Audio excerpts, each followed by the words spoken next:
This is Harry Burns. He's standing in the flash fire facility at the Protective Clothing and Equipment Research Facility at the University of Alberta, where we do full-scale evaluations of fire protective clothing. Most commonly, this system is used to evaluate industrial coveralls used for flash fire protection, but it can also be used to evaluate military clothing, wildland firefighters clothing, structural firefighters clothing, and a wide variety of other fire protective clothing.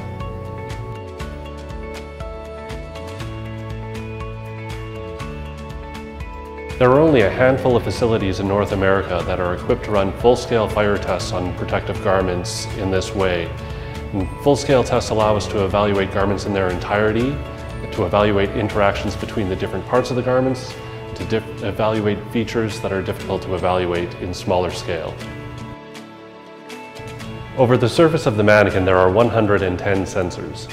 Each of these sensors has a temperature measurement on the surface of the sensor, which is then used to determine how much energy was transferred through the clothing to the surface of the mannequin, or from the flames to the surface of the mannequin.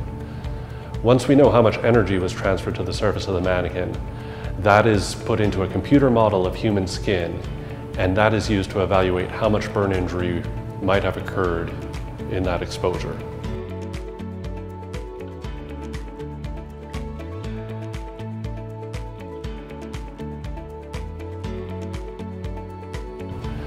This system started in a project in the 1980s to evaluate fire protective coveralls for industrial use in Alberta. Researchers in the Department of Mechanical Engineering and the Faculty of Home Economics at the time, currently the Department of Human Ecology, were tasked with putting together a system to evaluate coveralls that were currently available on the market to determine which would provide suitable protection for workers.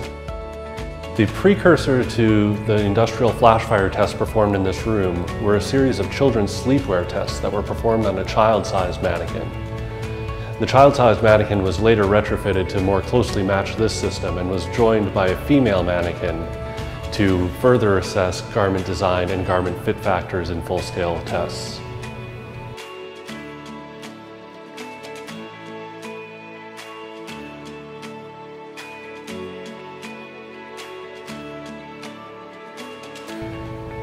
Students and researchers today use this system to evaluate designs and complete garment systems to determine how the interactions between components of the systems and the fit of each part of the garment can affect protection in large-scale fire experiments.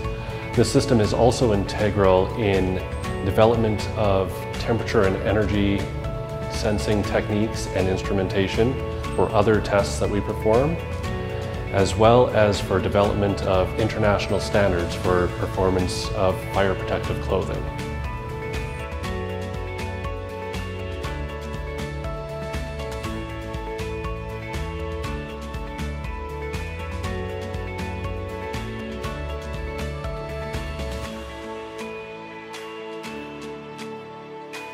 The flames in this test are generated to be very fuel-rich and generate a lot of soot.